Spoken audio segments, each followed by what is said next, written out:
শুধু আরবি পড়লে বা আরবি পড়তে পারলে বা আরবি জানলে যে লোকজন কোরআন সম্পর্কে জানতে পারে, কোরআন বুঝতে পারে, কথাটা একবারে ভুল।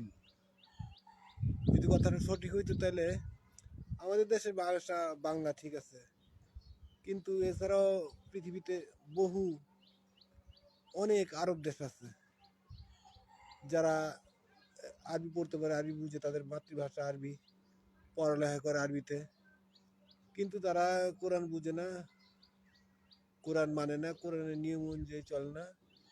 সিংহভাগ, বেশিরভাগ মানুষ, বেশিরভাগ লোক যদি আরব দেশের লোকগুলা কোরআন বুঝতো, পড়েই জানতো, তাহলে এই যে প্রতিদিন হাজার কোটি কোটি টাকা তারা নষ্ট করে বিভিন্ন কাজকর্মে, বিভিন্ন রকম খাদ্যদ্রব্য তারা নষ্ট করে প্রতিদিন।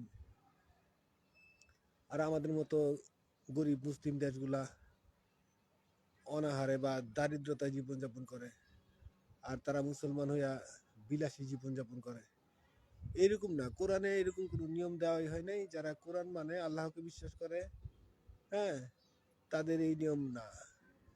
কোরআনের নিয়ম হইল গিয়া, তোমাকে আমি যা দিছি তা তুমি ব্যয় করো,